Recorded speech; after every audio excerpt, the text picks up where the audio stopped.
ಎಲ್ರಿಗೂ ನಮಸ್ಕಾರ. ಇನ್ಫೋಸ್ಟ್ರೀಮ್ ಯೂಟ್ಯೂಬ್ ಚಾನಲ್ಗೆ ಮತ್ತೊಮ್ಮೆ ಸ್ವಾಗತ. ಈ ವಿಡಿಯೋದಲ್ಲಿ ನಾವು 4ನೇ ಬಬಲ್ ಸಾರ್ಟ್ ಅಲ್ಗಾರಿದಮ್ ಪ್ರಾಬ್ಲಮ್ ಅನ್ನ ಡಿಸ್ಕಸ್ ಮಾಡ್ತಾ ಹೋಗೋಣ. ಸ್ಟೆಪ್ ಬೈ ಸ್ಟೆಪ್ ನಾನು ಹೇಳ್ಕೊಡ್ತಾ ಹೋಗ್ತೀನಿ. ಸೊ ಸ್ಟೆಪ್ ಬೈ ಸ್ಟೆಪ್ ಬರೆದ್ರೇನೆ ಈ ಒಂದು ಪ್ರಾಬ್ಲಮ್ಗಳಲ್ಲಿ ನಿಮಗೆ ಫುಲ್ ಆನ್ ಫುಲ್ ಮಾರ್ಕ್ಸ್ ಸಿಗುತ್ತೆ. ಸೊ ನೋಡ್ತಾ ಹೋಗಿ. ಇವಾಗ ಬಬಲ್ ಸಾರ್ಟ್ ಅಲ್ಗಾರಿದಮ್ ಕೂಡ ಬೇರೆ sorting algorithms, for example insertion sort ಇರ್ಬೋದು, ಸೆಲೆಕ್ಷನ್ ಸಾರ್ಟ್ ಇರ್ಬೋದು, ಈ ರೀತಿ ಸಾರ್ಟಿಂಗ್ ಅಲ್ಗಾರಿದಮ್ಸ್ ಪ್ರಕಾರ ನಾವು ಕೊಟ್ಟಿರುವಂತಹ ಲಿಸ್ಟ್ ಆಫ್ ಎಲಿಮೆಂಟ್ಸ್ ಗಳನ್ನ ಇನ್ಕ್ರೀಸಿಂಗ್ ಅಥವಾ ಡಿಕ್ರೀಸಿಂಗ್ ಆರ್ಡರ್ ಅಲ್ಲಿ ಸಾರ್ಟ್ ಮಾಡಬೇಕು. ಸಾರ್ಟ್ ಅಂತ ಅಂದ್ರೇನು, ಅರೇಂಜ್ಮೆಂಟ್ ಅಂತ ಅರ್ಥ. ಇವಾಗ ನಾವು ಇನ್ಕ್ರೀಸಿಂಗ್ ಅಲ್ಲಿ ಮಾಡಬೇಕಾ ಅಥವಾ ಡಿಕ್ರೀಸಿಂಗ್ ಅಲ್ಲಿ ಮಾಡಬೇಕಾ? ಕ್ವಶನ್ ಅಲ್ಲಿ ಏನಾದ್ರೂ ಅವರು ಇನ್ಕ್ರೀಸಿಂಗ್ ಅಥವಾ ಡಿಕ್ರೀಸಿಂಗ್ ಅಂತ ಸ್ಪೆಸಿಫೈಡ್ ಮಾಡಿ ಹೇಳಿದ್ರೆ, sort the given list of elements in the increasing order, ಇಲ್ಲ ಡಿಕ್ರೀಸಿಂಗ್ ಆರ್ಡರ್ ಅಂತ ಕೊಟ್ಟಿದ್ರೆ ಅವ್ರು ಯಾವ್ದನ್ನ ಸ್ಪೆಸಿಫೈ ಮಾಡಿದ್ದಾರೆ ಅದನ್ನ ಮಾಡ್ಬೇಕು. ಇಲ್ಲ ಅವ್ರೇನಾದ್ರೂ ಸ್ಪೆಸಿಫೈ ಮಾಡಿಲ್ಲ ಅಂತ ಅಂದ್ರೆ ಇನ್ಕ್ರೀಸಿಂಗ್ ಆರ್ಡರ್ ಅಲ್ಲಿ ನೀವು ಸಾರ್ಟ್ ಮಾಡಿದ್ರೆ ನಿಮಗೆ ಫುಲ್ ಆನ್ ಫುಲ್ ಮಾರ್ಕ್ ಸಿಗುತ್ತೆ. ಇವಾಗ ಮೋಸ್ಟ್ ಆಫ್ ದಿ ಎಕ್ಸಾಮ್ಸ್ ಅಲ್ಲಿ ನಿಮಗೆ ಇನ್ಕ್ರೀಸಿಂಗ್ ಆರ್ಡರ್ ಅಲ್ಲೇನೆ ಬಬಲ್ ಸಾರ್ಟ್ ಅಲ್ಗಾರಿದಮ್ ಅನ್ನ ಸಾರ್ಟ್ ಮಾಡೋದು ಕೇಳೋದು. ಸೊ ನಾನು ಹೇಳ್ಕೊಡ್ತೀನಿ ಡಿಕ್ರೀಸಿಂಗ್ ಯಾವ ರೀತಿ ಮಾಡೋದು ಅಂತ ಕೂಡ ಹೇಳ್ಕೊಡ್ತೀನಿ. ಇವಾಗ ನೋಡಿ, ಕೊಟ್ಟಿರುವಂತಹ ಲಿಸ್ಟ್ ಆಫ್ ಎಲಿಮೆಂಟ್ ಗಳನ್ನ ನಾನು ಫಸ್ಟ್ ಅರೆ ಆಗಿ ಕನ್ವರ್ಟ್ ಮಾಡ್ತೀನಿ. ಯಾವ ರೀತಿ? ಸೇಮ್ ಆರ್ಡರ್ ಅಲ್ಲಿ ಇನ್ಸರ್ಟ್ ಮಾಡ್ತಾ ಬನ್ನಿ ಒಂದು ಅರೆಗೆ. ಸೊ ಇವಾಗ ಅರೆಗೆ ಇನ್ಸರ್ಟ್ ಆಯ್ತು. ಈ ಅರೆಗೆ ಒಂದು ನೇಮ್ ಅನ್ನ ಕೊಡ್ಬೇಕು. ಯಾವ್ದಾದ್ರು ವೇರಿಯೇಬಲ್ ಅನ್ನ ಯೂಸ್ ಮಾಡಿ ನಾನು ಎ ಅನ್ನೋ ವೇರಿಯೇಬಲ್ ಅನ್ನ ಯೂಸ್ ಮಾಡ್ತಾ ಇದ್ದೀನಿ. ನೀವು X Y Z A B C D anything ಯಾವ್ದಾದ್ರು ಯೂಸ್ ಮಾಡ್ಬೋದು. Next indexing 0 1 2 3 4. 0 to 4 ಅಂತ ಅಂದ್ರೆ ಟೋಟಲ್ ನಂಬರ್ ಆಫ್ ಎಲಿಮೆಂಟ್ಸ್ ಅಂದ್ರೆ length of the array or length of the given list of elements ಏನಾಗುತ್ತೆ ನನಗೆ 5. ನೋಡಿ ಎಷ್ಟು ಎಲಿಮೆಂಟ್ ಇದೆ? 1 2 3 4 5. ಅದಕ್ಕೋಸ್ಕರ ಲೆಂತ್ 5 ಇರುತ್ತೆ. ಇಂಡೆಕ್ಸಿಂಗ್ 0 ಇಂದ ಶುರು ಮಾಡಿರೋದ್ರಿಂದ 4 ಗೆ ಎಂಡ್ ಆಗಿದೆ ಇಂಡೆಕ್ಸ್. ಸೊ ಇಂಡೆಕ್ಸಿಂಗ್ ಒಂದು ಕಡಿಮೆ ಇದ್ದೇ ಇರುತ್ತೆ ಆ ರೀತಿ. ಇವಾಗ ಬಬಲ್ ಸಾರ್ಟ್ ಅಲ್ಗಾರಿದಮ್ ಅನ್ನ ಯಾವ ರೀತಿ ಸಾಲ್ವ್ ಮಾಡಬೇಕು? ಸೊ ಸಾಲ್ವ್ ಮಾಡಬೇಕಾದ್ರೆ ನಾವು ಡಿಫರೆಂಟ್ ಫೇಸಸ್ ಗಳಲ್ಲಿ ಬಬಲ್ ಸಾರ್ಟ್ ಅಲ್ಗಾರಿದಮ್ ಅನ್ನ ಅಪ್ಲೈ ಮಾಡಿ ಕೊಟ್ಟಿರುವಂತಹ ಲಿಸ್ಟ್ ಆಫ್ ಎಲಿಮೆಂಟ್ ಗಳನ್ನ ಇನ್ಕ್ರೀಸಿಂಗ್ ಆರ್ಡರ್ ಅಲ್ಲಿ ಸಾರ್ಟ್ ಮಾಡ್ತೀವಿ. ಸೊ ಇವಾಗ phase number 1, phase 1. So phase 1 ಅಲ್ಲಿ ಜಸ್ಟ್ ಅದೇನ್ ಅರೆ ಇದೆ ಅಪ್ಡೇಟೆಡ್ ಅರೆ ಅದನ್ನ ಕಾಪಿ ಮಾಡ್ಕೊಳ್ಳಿ. 5 1 4 2 8. ಸೊ ಇವಾಗ ಏನ್ ಮಾಡಬೇಕು? ಅಡ್ಜಸೆಂಟ್ 2 ಎಲಿಮೆಂಟ್ ಗಳನ್ನ ಕಂಪೇರ್ ಮಾಡಬೇಕು. ಇನ್ಕ್ರೀಸಿಂಗ್ ಆರ್ಡರ್ ಅಲ್ಲಿ ಸಾರ್ಟ್ ಮಾಡ್ತಿರೋದ್ರಿಂದ ಫಸ್ಟ್ ಎಲಿಮೆಂಟ್ ಚಿಕ್ಕದಾಗಿರ್ಬೇಕು, ನೆಕ್ಸ್ಟ್ ಎಲಿಮೆಂಟ್ ದೊಡ್ಡದಾಗಿರ್ಬೇಕು. ಇಲ್ಲ ಅಂತ ಅಂದ್ರೆ ಸ್ವ್ಯಾಪ್ ಮಾಡೋದು. ಇವಾಗ ನೋಡಿ, ಫಸ್ಟ್ ಎಲಿಮೆಂಟ್ ಚಿಕ್ಕದಿರ್ಬೇಕಿತ್ತು, ನೆಕ್ಸ್ಟ್ ಎಲಿಮೆಂಟ್ ದೊಡ್ಡದಾಗಿರ್ಬೇಕಿತ್ತು. ಯಾಕೆ? ಇನ್ಕ್ರೀಸಿಂಗ್ ಆರ್ಡರ್ ಅಲ್ಲಿ ಮಾಡ್ತಾ ಇರೋದು ನಾವು. ಇಲ್ಲೇನಾಗಿದೆ? ಫಸ್ಟ್ ಎಲಿಮೆಂಟ್ ದೊಡ್ಡದಿದೆ, ಸೆಕೆಂಡ್ ಎಲಿಮೆಂಟ್ 1 ಇದೆ. ಸೊ ಇವಾಗ ಏನಾಯ್ತು? 5 ಈಸ್ ಗ್ರೇಟರ್ ದೆನ್ 1. ಅವಾಗ ಏನಾಯ್ತು? ಡಿಕ್ರೀಸಿಂಗ್ ಆರ್ಡರ್ ಆಯ್ತು. ಇನ್ಕ್ರೀಸಿಂಗ್ ಆರ್ಡರ್ ನನಗೆ ಬೇಕಾಗಿದೆ. ಸೊ ಏನ್ ಮಾಡ್ತೀನಿ? ಸ್ವ್ಯಾಪ್ ಮಾಡ್ತೀನಿ. ಸೊ ಸ್ವ್ಯಾಪ್ ಮಾಡಿದಾಗ ಏನಾಯ್ತು ನೋಡಿ, 1 ಇಲ್ಲಿ ಬರುತ್ತೆ, 5 4 2 8. ಸ್ವ್ಯಾಪ್ ಅಂದ್ರೆ ಏನು? ಅದ್ರ ಜಾಗಕ್ಕೆ ಇದು, ಇದ್ರ ಜಾಗಕ್ಕೆ ಅದು ಅಂತ. ಸೊ ಇವಾಗ ನೋಡಿ, ಇನ್ಕ್ರೀಸಿಂಗ್ ಆರ್ಡರ್ ಇದೆಯಾ? 5 1 ಇನ್ಕ್ರೀಸ್ ಆಗ್ತಾ ಇದೆ ವ್ಯಾಲ್ಯೂ 5 1. ಸೊ ಆ ರೀತಿ. ನೆಕ್ಸ್ಟ್ 2 ಅಡ್ಜಸೆಂಟ್ ಎಲಿಮೆಂಟ್ ಗಳನ್ನ ಕಂಪೇರ್ ಮಾಡೋದು, 5 ಮತ್ತೆ 4. ಸೊ ಇವಾಗ 5 ಈಸ್ ಗ್ರೇಟರ್ ದೆನ್ 4. ಇಲ್ಲಿ first value greater than second value ಅಂತ ಅಂದ್ರೆ ಸ್ವ್ಯಾಪ್ ಮಾಡಿಬಿಡಿ ಅಷ್ಟೇ, ಸಿಂಪಲ್. ಸೊ 5 ಗ್ರೇಟರ್ ದೆನ್ 4 ಅಂತ ಅಂದ್ರೆ ಏನಾಗ್ತಾ ಇದೆ? ಇನ್ಕ್ರೀಸ್ ಆಗ್ತಾ ಇಲ್ಲ. ಸೊ ಸ್ವ್ಯಾಪ್ ಮಾಡೋಣ. ಇವಾಗ ಪ್ರತಿಯೊಂದು ಸ್ವ್ಯಾಪ್ಗೂ ಕೂಡ ಡಿಫರೆಂಟ್ ಅರೆಯನ್ನ ಕನ್ಸ್ಟ್ರಕ್ಟ್ ಮಾಡಿ. 1 5 ಜಾಗಕ್ಕೆ 4 ಬರುತ್ತೆ, 4 ಜಾಗಕ್ಕೆ 5 ಬರುತ್ತೆ, 2 ಮತ್ತೆ 8 ಅದೇ ಜಾಗದಲ್ಲಿ ಉಳ್ಕೊಂತು. ಸೊ ಇವಾಗ ನೋಡಿ, 4 ಮತ್ತೆ 5 ಇನ್ಕ್ರೀಸ್ ಆಗ್ತಿದೆಯಾ? 4 ಆದ್ಮೇಲೆ 5 ಇನ್ಕ್ರೀಸ್ ಆಗ್ತಾ ಇದೆ. ನೆಕ್ಸ್ಟ್ 2 ಅಡ್ಜಸೆಂಟ್ ಎಲಿಮೆಂಟ್ಸ್ 5 ಮತ್ತೆ 2. ಸೊ ಇವಾಗ ಏನಾಗ್ತಾ ಇದೆ? 5 ಈಸ್ ಗ್ರೇಟರ್ ದೆನ್ 2 ಆಯ್ತು. ಸೊ ಇವಾಗ್ಲೂ ಕೂಡ ಇನ್ಕ್ರೀಸ್ ಆಗ್ತಾ ಇಲ್ಲ. ಸೊ ಇನ್ಕ್ರೀಸ್ ಆಗಬೇಕು ಅಂತ ಅಂದ್ರೆ ನಾನೇನ್ ಮಾಡಬೇಕಾಗುತ್ತೆ?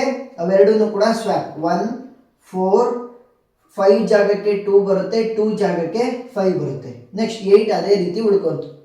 ನೆಕ್ಸ್ಟ್ 2 ಅಡ್ಜಸೆಂಟ್ ಎಲಿಮೆಂಟ್ಸ್ ಯಾವುದು? 5 ಮತ್ತೆ 8.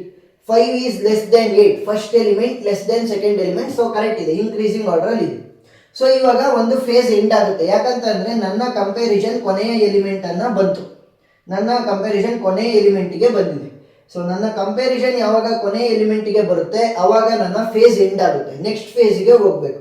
ನೆಕ್ಸ್ಟ್ ಫೇಸಿಗೆ ಹೋಗ್ಬೇಕಾ ಇಲ್ವಾ ಅಂತ ಈ ಒಂದು ಅರೆ ಡಿಸೈಡ್ ಮಾಡುತ್ತೆ. ಯಾಕಂತಂದ್ರೆ ಇದೇ ಅರೆಯಲ್ಲಿ ನಮಗೆ ಇನ್ಕ್ರೀಸಿಂಗ್ ಆರ್ಡರ್ ಅಲ್ಲಿ ಎಲ್ಲ ಎಲಿಮೆಂಟ್ಗಳು ಸಾರ್ಟ್ ಆಗಿದ್ರೆ ನಾವು ನೆಕ್ಸ್ಟ್ ಫೇಸಿಗೆ ಹೋಗುವಂತ ಅವಶ್ಯಕತೆ ಇಲ್ಲ. ಇಲ್ಲ ಅಂತಂದ್ರೆ ಮಾತ್ರ ಹೋಗ್ಬೇಕು. ನೋಡಿ 1 4 2. ಸೊ ಇನ್ಕ್ರೀಸಿಂಗ್ ಆರ್ಡರ್ ಅಲ್ಲಿ ಇದೆಯಾ ಎಲ್ಲ ಎಲಿಮೆಂಟ್ಸ್? ಇಲ್ಲ. ಸೊ 4 ಇಲ್ಲಿ ಬರಬೇಕಿತ್ತು, 2 ಇಲ್ಲಿ ಬರಬೇಕಿತ್ತು. ಅವಾಗ ಇನ್ಕ್ರೀಸಿಂಗ್ ಆರ್ಡರ್ ಅಲ್ಲಿ ಇರ್ತಿತ್ತು. ಸೊ ಇವಾಗ ಏನ್ ಮಾಡಬೇಕು? ನಾವು ನೆಕ್ಸ್ಟ್ ಫೇಸ್ಗೆ ಹೋಗೋಣ. So phase number 2. So phase number 2 ಅಲ್ಲಿ ಏನ್ ಮಾಡಬೇಕು? ಫೇಸ್ ನಂಬರ್ 1 ಕೊನೆಯ ಅಪ್ಡೇಟೆಡ್ ಅರೆಯನ್ನ ಜಸ್ಟ್ ಕಾಪಿ ಮಾಡ್ಕೊಳ್ಳಿ. 1 4 2 5 ಮತ್ತೆ 8. ಸೊ ಇವಾಗ ಸೇಮ್ ಅಪ್ಲೈ ಮಾಡ್ತಾ ಬನ್ನಿ. ಫಸ್ಟ್ 2 ಅಡ್ಜಸೆಂಟ್ ಎಲಿಮೆಂಟ್ಸ್ ಯಾವುವು? 1 ಮತ್ತೆ 4. 1 is less than 2, first element less than second element. Increasing order ಇದೆಯಾ? ಎಸ್, ಇನ್ಕ್ರೀಸಿಂಗ್ ಆರ್ಡರ್ ಇದೆ. ಸೊ ನೆಕ್ಸ್ಟ್ 2 ಕಂಪೇರ್ ಮಾಡೋಣ. ನಾನು ಹೇಳಿದ್ದೆ ಯಾವಾಗ ನೀವು ಹೊಸ ಅರೆಯನ್ನ ಕ್ರಿಯೇಟ್ ಮಾಡಬೇಕು, ಯಾವಾಗ ನೀವು ಸ್ವ್ಯಾಪ್ ಮಾಡ್ತಾ ಇರ್ತೀರಾ ಅವಾಗ ಮಾತ್ರ ಹೊಸ ಅರೆಯನ್ನ ಕ್ರಿಯೇಟ್ ಮಾಡಬೇಕು. ನೋಡಿ ಇವಾಗ 4 ಮತ್ತೆ 2.